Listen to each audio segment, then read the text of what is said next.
all power belongs to God. Martin Luther wrote that kind of simple declarative sentence 500 years ago.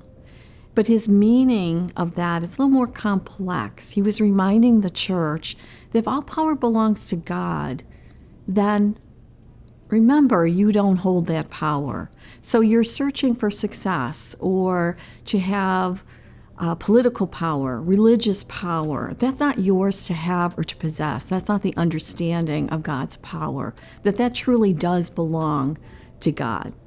So he wrote some beautiful Christmas and Advent sermons on this understanding of power and God's power.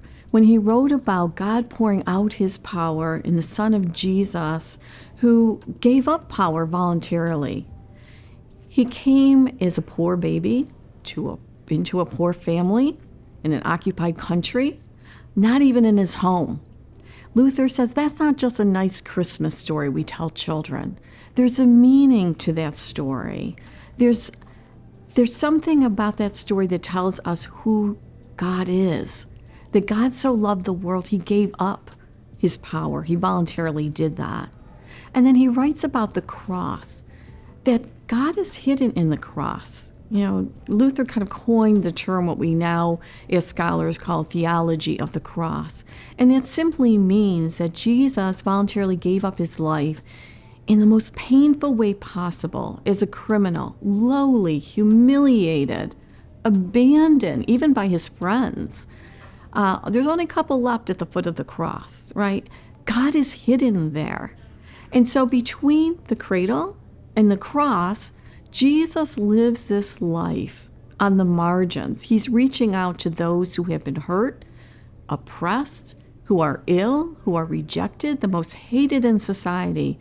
Again and again, we encounter that really powerless Jesus in terms of the world's power throughout the Gospels. We have the story of Zacchaeus, a tax collector, hated in his community.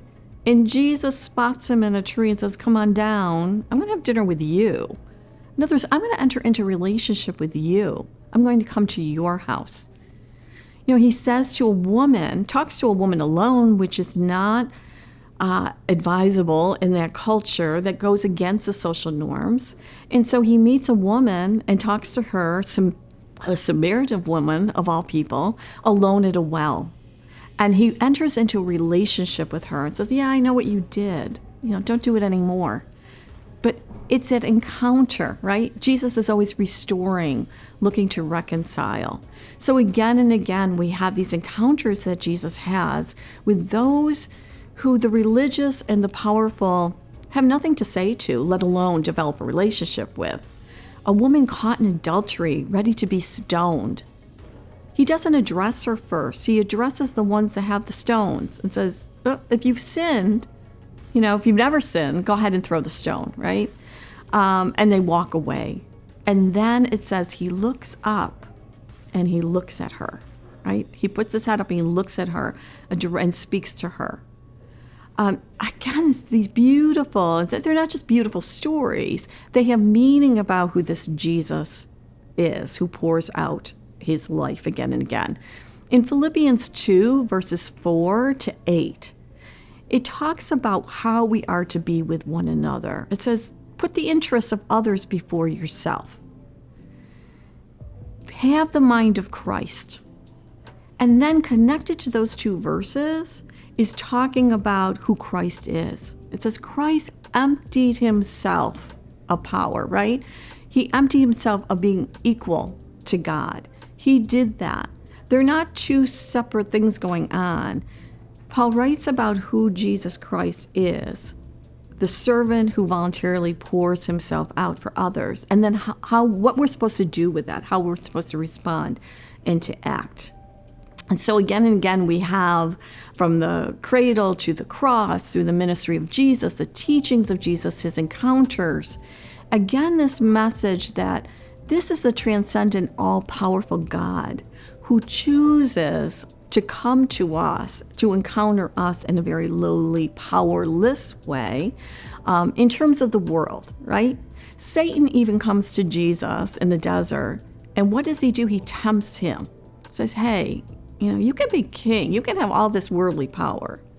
Turn the stone into bread, right? You can be successful and powerful and relevant. Those are the same temptations the church, the Christian community that we face today. Our desire to hold on to power, to be successful and relevant. Jesus was also tempted with those. And he kind of bans Satan and says, no, that's not why I'm here. That's not what my kingdom is about, is how you define power. We see the mission, we hear about the mission of Jesus in Luke 4. Jesus is clear. There's nothing hidden that we have to find out what's Jesus about.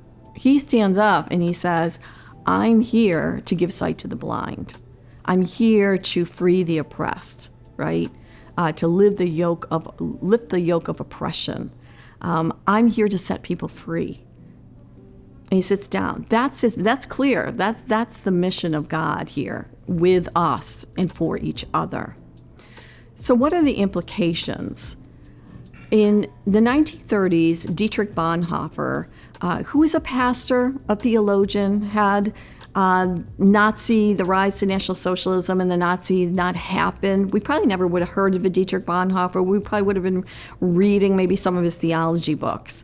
But he becomes a central story in the rise of National Socialism and the church's response to that. He warns the church, as Luther did those years before him, that, wait a minute, you better be careful about how you are colluding with the government, right? With kind of this white nationalist movement. Be careful that the gospel doesn't get subsumed under the world's idea of power and that you don't collaborate with that. Now, Hitler was wily, smart like a fox, and he knew to have all power, he needed to get the church in power with him. And he did that by excommunicating those who risked. He said, you're out of the church. He crossed over those boundaries of church and state. He took out the resistors in leadership and put his own people in, his own folks in. And he began to persecute anyone who has Jewish blood in them. So if you were a Christian pastor in Nazi Germany and your grandmother was Jewish, 5 times removed or something, you could no longer be a pastor then in the church. So the church was concerned. They said, many of them said, we don't like this Hitler, we don't like what's happening, but we need to have the church survive. We have to continue to be relevant. So most in the church then went along, we don't like this, but hey, they continued to go to church Sunday after Sunday, say the confessions of the church. Bonhoeffer says, warning, this is a problem. You are forgetting who Jesus Christ is. The power that they have is not the power of the kingdom of God. We don't need to be, he writes a beautiful sermon saying, we don't need to be concerned about saving the church. This is the church of Jesus Christ. The church of Jesus Christ will never die. There's no earthly power that can overcome the church of Jesus Christ. All we are called to, and he says this 3 times, you can almost hear him yelling it, be the church, be the church, be the church. And by that, he means be willing to have the cost of discipleship of following this Jesus who pours himself out, pours his power out to restore, be reconciled, and to identify in solidarity with those who are persecuted. So the result of that is when there's a confession of the church in 1934, well-meaning leaders said, hey, we're going to write this confession, which is really a rewriting of the Nicene Creed, saying this is the Jesus, this is the God that we have. We will not worship any other political figure, any political ideology, no one but God. But Bonhoeffer ends up not signing on because he said, you're not going far enough. You're not putting anything about the persecution of the Jews and the responsibility of the church to stand with those who are persecuted. So they do the first 2 things. Bonhoeffer says the church has 3 tasks. One is to speak truth to power, proclaim the gospel of Jesus, and speak against evil systems and power that is not God's power. Second is to aid victims, to stand with them, But the third, he said, is the hard thing the church often fails to do, is to resist those powerful systems. You have to go beyond preaching it and talking about it and going to church. You actually have to take action. Today we call that social action. Martin Luther King, decades later, picks up on this and says, you know what? It's not enough that we just preach love, love, love. We actually, because the reality of these powerful evil systems of racism, we need to counter that, non-violently, but actively. And so we have bus boycotts and marches and so forth, right? That really changes history. A well-meaning pastor approached Martin Luther King one day and said, you know, Martin, I'm with you. I'm all about, we got to preach love, but why are you involved with changing the laws? This is when the Voting Rights Act was being debated. Why are you involved in that? Why are you involved politically? Why are you involved in marches and boycotts? Just preach love. Just stick to the pulpit.